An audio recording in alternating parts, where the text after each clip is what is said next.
7 more days, without pay, for questioning my authority during the client meeting. Kent announced it loudly across the open office space, arms crossed over his chest, eyes drilling into mine. 20 coworkers pretended to focus on their monitors. No one looked at me directly. The initial 3-day suspension clearly wasn't enough for you to learn your place, Verna. I stood perfectly still, controlling my breathing like I'd been trained. Not too shallow, not too deep, just enough to keep thinking clearly. Do you understand? He pressed when I didn't respond. Perfectly, I replied, voice steady. I gathered my worn leather notebook, the same one I'd carried through war zones and back. The one with calculations proving something was terribly wrong with our latest testing reports. Kent smiled, mistaking my calm for defeat. I simply nodded, turned, and walked out without another word. The April air hit my face as I pushed through the glass doors. My car was parked at the far end of the lot, where Kent had reassigned my space after my first suspension. I placed my notebook carefully on the passenger seat and sat motionless behind the wheel. Before I continue, thank you for listening to my story. I'm curious, where are you listening from today?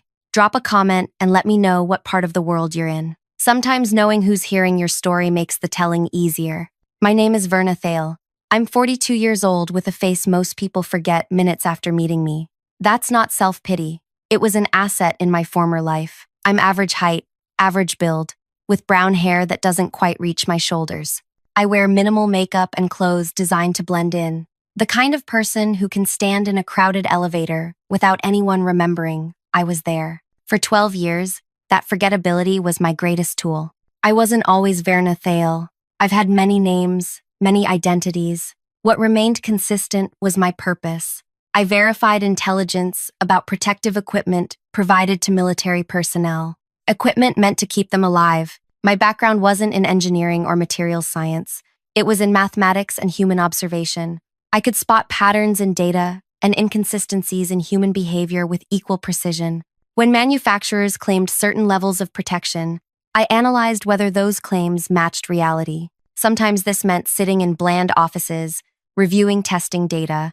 Other times it meant being in locations where no American was supposed to exist, watching how our equipment performed when bullets were real and explosives weren't theoretical. I've held the hands of 19-year-olds who died because their protective gear failed.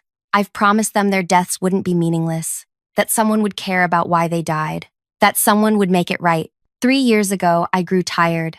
The travel, the aliases, the constant vigilance, it hollows you out eventually. I requested reassignment to something quieter. My superiors agreed I'd earned it. They helped create a normal employment record, showing a sensible career progression in data analysis. Nothing remarkable, nothing threatening, just another mid-level professional taking notes in meetings. That's how I joined Avantex Testing Services, a small firm handling quality assurance for military equipment. My role was simple: review testing protocols and verify results before certification. I was supposed to be the final safeguard, ensuring that what we claimed about equipment performance was absolutely true. For 2 years, everything seemed legitimate. The company wasn't perfect. Kent pushed timelines too hard and valued efficiency over thoroughness, but the testing itself appeared sound. Until 3 weeks ago, I was reviewing data for a new lightweight ballistic vest. Something about the numbers bothered me, small inconsistencies in the penetration tests. I recalculated everything and found that the vests were failing at impact velocities they should have withstood according to military requirements. Yet the final report showed passing grades across all testing phases. I checked previous reports and found similar patterns. Equipment that should have failed was being certified as combat ready. When I first approached Kent about these discrepancies, he seemed concerned.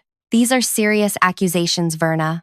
I'll need to review everything myself. 2 days later, he called me into his office. I checked your findings, he said while shuffling papers on his desk. You've made some analytical errors. The equipment meets all required standards. He slid a folder toward me.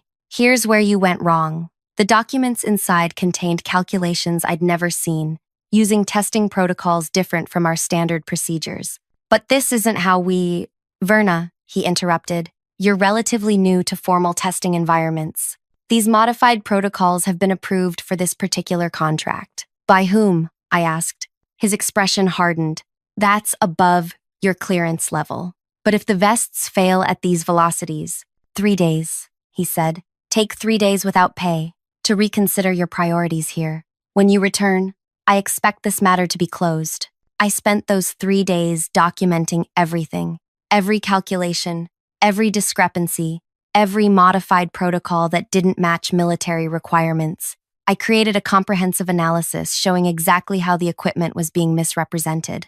When I returned, I remained quiet for a week.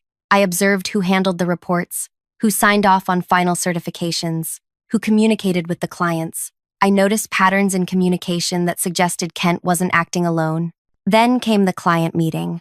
Representatives from the Military Procurement Division visited to discuss the new contract. During the presentation of testing results, I raised my hand. Kent's jaw tightened, but with clients present, he had to acknowledge me. Yes, Verna? Make it quick, please. I've found some inconsistencies in our testing data that I believe warrant further review before certification, I said calmly. The vests are failing at impact velocities that should be within protective range. The room went quiet. One of the military representatives leaned forward. What kind of inconsistencies? Before I could answer, Kent laughed, a deliberate, dismissive sound. Verna's new to our testing protocols. She's misinterpreting standard variations in the data. Everything has been verified by our senior team, but the numbers clearly show. That's enough. Kent cut me off. We'll discuss your concerns privately, Verna. The military representatives exchanged glances but didn't press further. The meeting continued while I sat silently, documenting every word in my notebook. Afterward, Kent walked directly to my desk, my office. Inside, he didn't offer me a seat. What the hell was that? He demanded. The vests are failing, Kent. Soldiers will die believing they're protected when they're not. You have no idea the complexity of these contracts or the modifications that have been approved. Show me the documentation for these approved modifications, I challenged. His expression shifted. Something calculating replaced the anger. You know what your problem is, Verna? You think you're irreplaceable. You're not. You're a data analyst with decent skills, but limited understanding of how this business works. This isn't about business. It's about lives. He laughed again. How charmingly naive. Take tomorrow off, without pay. Think about whether this is the hill you want to die on professionally. I didn't back down. The next day, instead of staying home, I arrived with my complete analysis and requested a meeting with both Kent and his superior, Murray. I was told Murray was unavailable, but I left the report with his assistant. 2 days later, Kent stopped by my desk with a strange smile. Murray reviewed your report, he said quietly. He found your methodology fundamentally flawed. That's impossible, yet true. He suggested you might benefit from additional training before continuing in your current role. Something felt wrong. I'd like to speak with Murray directly. He's traveling for the next 2 weeks, but he left this for you. Kent handed me an internal memo, questioning my analytical abilities and recommending a review of my position. I later discovered Murray had never seen my report. His assistant had given it directly to Kent, who had fabricated the response. The next client meeting was when Kent announced my extended suspension. 7 more days without pay, a public humiliation designed to break me or force me to quit. What he didn't understand was that I'd faced much worse than an office bully with something to hide. I'd been shot at, trapped behind enemy lines, and interrogated by people who didn't bother with office politics before resorting to violence. As I sat in my car that morning, suspended for the second time, I made a decision. Kent believed he'd won, that I would either resign or return broken and compliant. He had no idea who he was dealing with, or who would be making calls on my behalf. In my apartment that evening, I removed the false bottom from my kitchen drawer. Inside lay a small metal box containing 3 phone numbers, not saved in any phone, not written anywhere else. 3 connections to the person I used to be. 3 people who understood exactly what it meant when protection failed. It was time to make some calls. I made the calls using a phone that wasn't connected to any account in my name, one that Kent and Aventex knew nothing about. The first number belonged to Lane. We'd met during a mission in Eastern Europe 15 years ago. She'd been posing as a materials procurement specialist for a contractor, while actually assessing which officials could be compromised.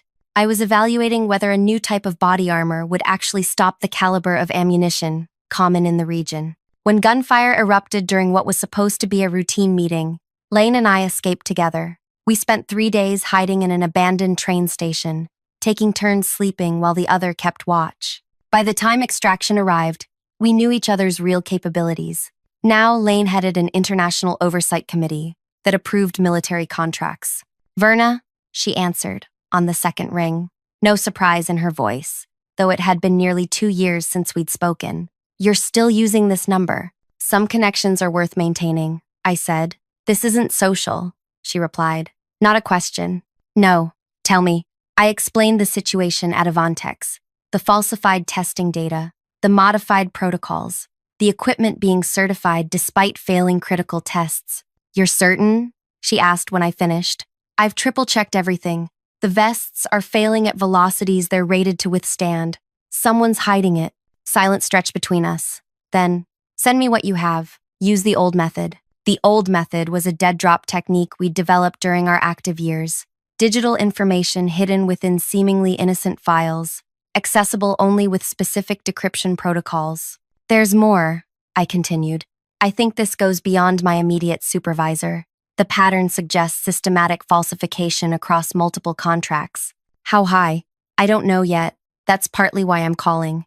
I'll make inquiries, Lane said, discreetly. Thank you. Verna, she added before I could disconnect. Be careful. If you're right, someone's prioritizing profit over protection. Those people rarely stop at workplace discipline. The second call went to Marcus. He'd been a field operative alongside me for 3 years.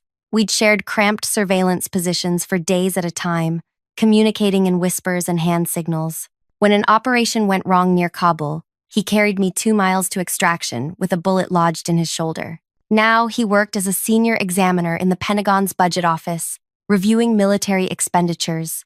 I thought you were done, he said when he realized who was calling. So did I. But some promises don't expire. Marcus understood immediately. We'd both made those promises. To wounded soldiers, to families receiving folded flags, to ourselves on nights when sleep wouldn't come. I explained the situation at Avantex. 7 days suspension? He asked when I finished. Yes, that gives us time. Can you transmit your evidence? Already packaging it for Lane. I'll copy you. Good. I'll run trace analysis on Avantex's financial patterns. See where the money's flowing. Who's benefiting from these shortcuts? Be careful, I warned. This likely involves people with significant influence. Always, he replied. You taught me that. The third call was the hardest. Not because of any technical difficulty, but because it reopened wounds that had never fully healed. The number connected me to Drew. 7 years ago, outside Kandahar, I'd pulled him from a burning vehicle after an IED detonated beneath it. His body armor had partially melted into his skin. The helmet that should have protected him from the impact had cracked along a manufacturing seam. He'd lost his left leg below the knee and suffered third-degree burns across 40% of his body. During his recovery, I visited whenever my cover allowed. We never discussed my actual role. He believed I was a civilian contractor who happened to be nearby during the attack, but a connection formed between us. Now Drew worked as the personal aide to General Harmon, who signed off on equipment contracts for an entire division. This is unexpected, he said when he recognized my voice. I apologize for that. Don't. It's good to hear from you. Everything okay? I hesitated. Drew had suffered enough because of equipment failures. Involving him meant asking him to relive that trauma. Verna, are you there? I'm here. And no, everything is not okay. I explained the situation, providing specific details about the testing discrepancies. When I finished, Drew was silent for so long I thought the connection might have dropped. Drew? I'm here, he said. His voice changed. Harder. You're telling me they're knowingly certifying substandard protection? Again? Yes. And you have proof? Substantial proof. Another long pause. Then, send everything you have. I'll make sure the general sees it personally. This might blow back on you, I cautioned. Let it, Drew answered. I still wake up reaching for a leg that isn't there. If I can prevent someone else from experiencing that, any consequence is worth it.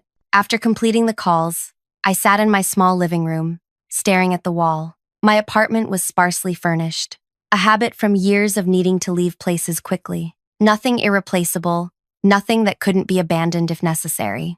For the next 7 days, I maintained complete radio silence. I didn't contact anyone at Avantex. I didn't reach out to Lane, Marcus, or Drew. I didn't check my work email. Instead, I did what years of training had taught me to do. I waited patiently and prepared for multiple outcomes. I fixed my leaking kitchen sink, painted my hallway a soft blue, organized my bookshelves. Simple, repetitive tasks that kept my hands busy while my mind processed possibilities. At night, I reviewed my documentation again and again, ensuring I hadn't missed anything. I created multiple copies stored in different locations, some physical, some digital, all secure. On the 3rd day of my suspension, someone knocked on my apartment door. I approached silently, checking through the peephole. It was Jess from accounting at Avantex, shifting nervously from foot to foot. I opened the door but blocked the entrance. "Jess, this is unexpected." Her eyes darted past me into the apartment, then back to my face. "Kent doesn't know I'm here." I waited, saying nothing. "Can I come in?" she asked, glancing down the hallway. I hesitated, then stepped aside. Once inside, Jess didn't sit when I offered. She stood in my living room, clutching her purse against her chest. "I've been reviewing the financial approvals for the testing protocols," she said. "The ones you questioned." I kept my expression neutral. "And? There are irregularities. Payments to consultants with no deliverables. Budget transfers between projects without proper documentation. Cost adjustments after certification." "Why are you telling me this?" Jess took a deep breath. "My brother's in the Army. 2nd deployment. He wears the equipment we certify." Understanding dawned. "You're worried." "Terrified," she corrected. "If what you found is true." "It is. Then my brother and his unit are walking around thinking they're protected when they're not." Her voice broke slightly. "I can't let that happen." "What do you want from me, Jess?" "I want to help. I have access to financial records you don't. Transaction histories, vendor agreements, modification approvals." I considered her offer carefully. Trust wasn't something I gave easily, and this could be an elaborate trap set by Kent. "How do I know Kent didn't send you?" Jess reached into her purse and pulled out a flash drive. "Because this would get me fired, possibly prosecuted. It contains every financial record related to test modifications for the past 3 years. Look at it. If you decide I'm trustworthy, contact me." She placed the drive on my coffee table and headed toward the door, pausing with her hand on the knob. "My brother trusts that equipment with his life," she said quietly. "I need to make sure it deserves that trust." After she left, I spent hours examining the files on the drive, cross-referencing them with my own findings.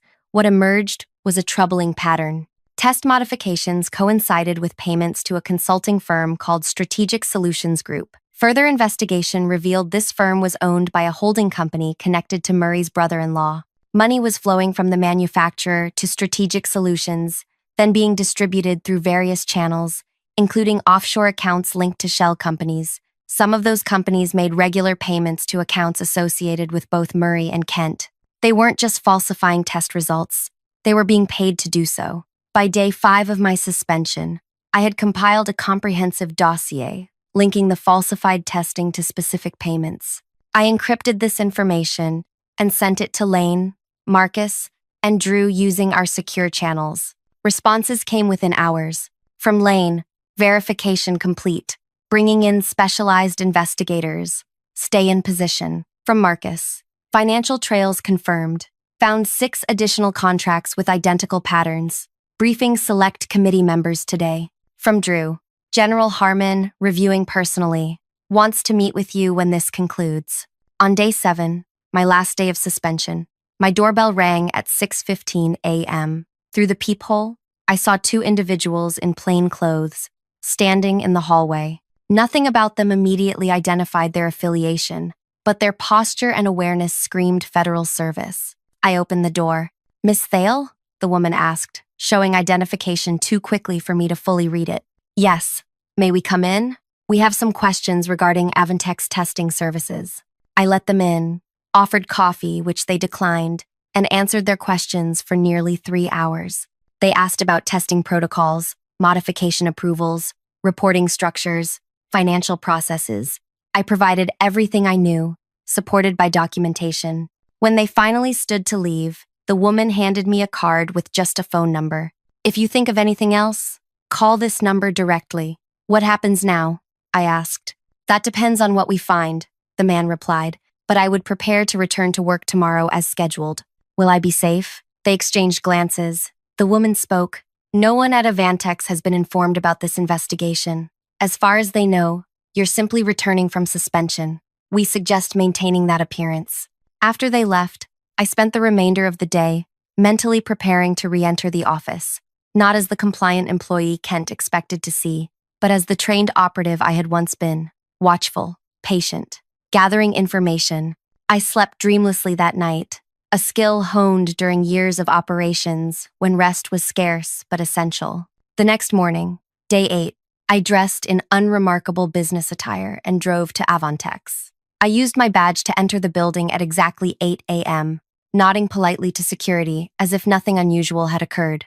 The office felt strange. Conversations stopped when I passed. People watched me from the corners of their eyes. My desk appeared untouched, exactly as I had left it a week earlier. Kent's office remained empty throughout the morning.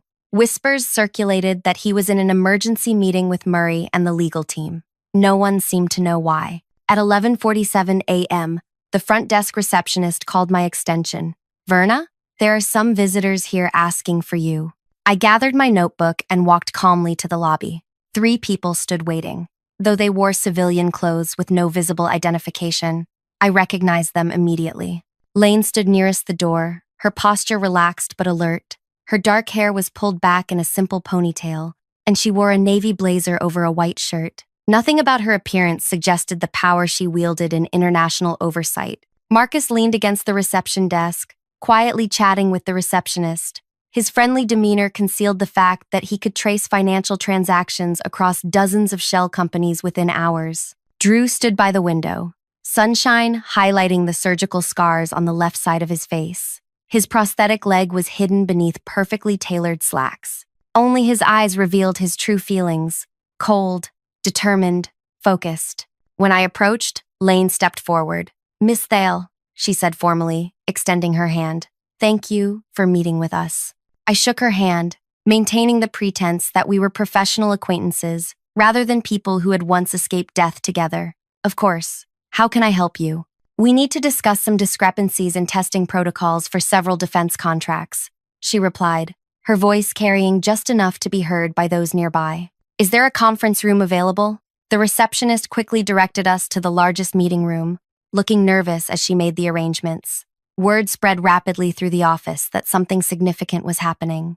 As we walked toward the meeting room, Jess from accounting approached, files clutched to her chest. I have the financial documentation you requested, she said quietly. Lane nodded. Please join us. Inside the meeting room, the atmosphere changed instantly. Professional facades dropped, replaced by the focused efficiency of people who had worked in high-pressure situations. Everything's proceeding, Lane said, placing a slim laptop on the table. Federal investigators have been building the case since we received your information. They'll arrive within the hour. How widespread is it? I asked. Marcus grimaced. 6 major contracts over 3 years, all with the same pattern of falsified testing and financial kickbacks. Possibly more we haven't uncovered yet. And Kent, Murray, both heavily implicated, Drew said, his voice tight with controlled anger, along with executives at 2 manufacturing companies. Lane turned her laptop toward me, showing a complex chart of financial transactions. The money trail is clear. Manufacturers paid consulting fees to Strategic Solutions Group, which distributed funds through multiple channels. Some went offshore, then returned as investments in accounts controlled by Kent and Murray. How much? I asked. Over $7 million. I sat back, letting that number sink in. $7 million in exchange for putting soldiers' lives at risk. Marcus leaned forward. There's something else. The vests you flagged. They're already in distribution. 3,000 units shipped last month. My stomach tightened. Where? Forward operating bases in 3 conflict zones. Drew's knuckles whitened as he gripped the edge of the table. General Harmon has ordered an immediate recall, but it will take time to reach everyone. We need to move quickly, Lane said, checking her watch. Federal agents are coordinating with military investigators. They'll need your direct testimony. Before I could respond, the door opened. Kent stood in the doorway, Murray just behind him. Both men stopped abruptly when they saw who occupied the room. Kent recovered first, smoothing his expression into practiced confidence. I wasn't informed of a meeting in this room. That was intentional, Lane replied coolly, standing to face him. She didn't introduce herself or explain her presence. Kent's eyes darted between us, calculation evident. I see Verna has returned from her suspension and brought friends. Colleagues would be more accurate, Marcus said, remaining seated but shifting slightly to block Kent's view of the laptop screen. Murray stepped forward. This is highly irregular. I don't know who you people are, but this is a private company, and you're in a restricted area. I'll have to ask you to leave immediately. Drew smiled thinly. We're not going anywhere. Kent's expression hardened as he assessed the situation. Verna, in my office. Now, the rest of you can speak with our legal department if you have legitimate business here. I didn't move. I think we should all stay right here, Kent. There are some testing protocols we need to discuss. A flash of uncertainty crossed his face before he regained composure. If this is about your continued misunderstanding of our modified testing procedures, it's about fraud, Lane interrupted. Falsification of safety testing results, endangering military personnel, financial kickbacks, wire fraud across state lines. Should I continue? Murray's face paled. These are absurd accusations. We maintain the highest testing standards in the industry. Is that why you've been accepting payments through offshore accounts? Marcus asked, his tone conversational. For maintaining high standards? Kent's expression shifted from confidence to calculation. Whatever Verna has told you is the perspective of a disgruntled employee who doesn't understand our industry. Nothing more. I understand perfectly, I said, rising to stand beside Lane. I understand that you've been certifying equipment that fails critical safety tests, equipment that soldiers trust with their lives. You have no proof of that, Murray interjected, but his voice lacked conviction. Drew finally stood, moving with the careful grace of someone who has spent years adapting to a prosthetic limb. We have extensive proof, financial records, testing data, internal communications, witness testimony. Kent's eyes narrowed as he studied Drew. Who exactly are you people? The outer door opened again. Two individuals in suits entered, followed by military personnel in uniform. One showed credentials that made both Kent and Murray step back. Federal investigators, Lane explained unnecessarily. Hear about those testing protocols we mentioned. What followed was a carefully orchestrated process. The meeting room became command central as additional investigators arrived. Employees were interviewed, computers seized, records secured. Kent and Murray were separated and questioned in different rooms. Their initial bravado crumbled when shown the evidence, particularly when investigators revealed they had been under surveillance for weeks. I provided my formal statement, walking investigators through the testing discrepancies I had discovered and the responses from management when I raised concerns. By late afternoon, the office was in upheaval. Kent and Murray were escorted from the building, not in handcuffs but clearly in custody. Word spread quickly about the nature of the investigation. As daylight faded, Lane found me in the small break room, away from the chaos. You did well, she said, pouring coffee for both of us. What happens now? The investigation continues. Prosecutions will follow, but the immediate priority is addressing those 3,000 vests already distributed. And the company? That's being determined. There are options. The work you do here is essential, when done correctly. I nodded, understanding her meaning. The company might survive, but under new management and oversight. Drew appeared in the doorway. General Harmon is on secured video conference. He'd like to speak with you, Verna. In a makeshift secure room, General Harmon's face appeared on screen. His expression was grave. Miss Thale, he began formally, then softened. Verna, Drew has explained your background and your actions these past weeks. I want to personally thank you for bringing this to light. I just did what anyone would do, I replied. No, he said firmly. You did what very few would have the courage or capacity to do. You risked your career and possibly more to protect soldiers you'll never meet. He paused, glancing at documents off-screen. We've begun the recall process for the compromised equipment. Unfortunately, some units are in remote locations, difficult to reach quickly. The unspoken implication hung heavily in the air. Some soldiers would continue wearing inadequate protection until replacements arrived. I have a proposal, the general continued. We need someone to oversee the implementation of new testing protocols. Someone with your background in both field operations and data analysis. Someone who understands what's at stake when equipment fails. Are you offering me a job, General? I'm offering you a mission, he corrected. One that aligns with promises I suspect you've made along the way. 4 months later, I stood in a different testing facility, one under direct military oversight, with transparent protocols and multiple verification requirements. The walls of my office held photographs of soldiers in the field, not as decoration, but as reminder of purpose. Kent and Murray had both accepted plea deals, providing evidence against manufacturing executives in exchange for reduced sentences. They would still serve substantial prison time for fraud and criminal endangerment. The company formerly known as Avantex had been restructured, with new leadership and strict oversight provisions. Jess from accounting now headed a compliance team that reported directly to an independent board. The compromised vests had all been recalled and replaced. No lives had been lost due to the faulty equipment.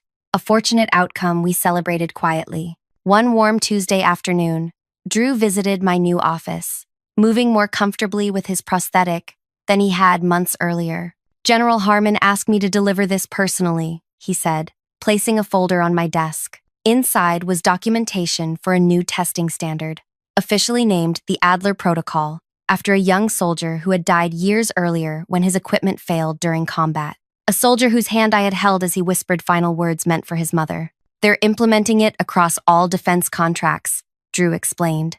Every piece of protective equipment will be tested under these protocols. No exceptions, no modifications without multi-level review. I traced my fingers over the document, remembering a promise made in dust and blood. He would have been pleased. Yes, Drew agreed quietly. He would. We stood together at the window, watching as technicians in the testing range below prepared equipment for impact evaluation. Real tests, honest results. Not exactly the revenge some might have expected, Drew commented. It wasn't about revenge, I replied. It was about keeping promises. In the months that followed, I developed additional testing protocols, each designed to close loopholes and ensure that protective equipment actually protected. I trained new analysts to spot irregularities and question results that seemed too perfect. Sometimes during late evenings in my office, I would remember Kent's smirk as he announced my suspension. How certain he had been of his power. How confidently he had gambled with others' lives for financial gain. His current accommodation in a federal prison was certainly a fall from grace. But the true consequence, the one that mattered, was the new system that made it harder for others to repeat his crimes. 1 year after the investigation, I received a small package.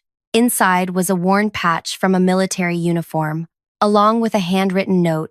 This vest stopped exactly what it was supposed to stop. I'm coming home to my family because the equipment worked. Someone told me you're the reason why. Thank you isn't enough, but it's what I have to offer. Sergeant T. I pinned the patch to my office wall, next to others that had arrived in similar packages. Tangible reminders that systems can be fixed, that speaking up matters, that promises kept save lives. Thank you for listening to my story. If it resonated with you in any way, please take a moment to like this video and subscribe to the channel. Your support helps stories like mine reach others who might need to hear them. If you've ever stood up against wrongdoing, even when it was difficult, share your experience in the comments below. Sometimes knowing we're not alone in our struggles makes all the difference.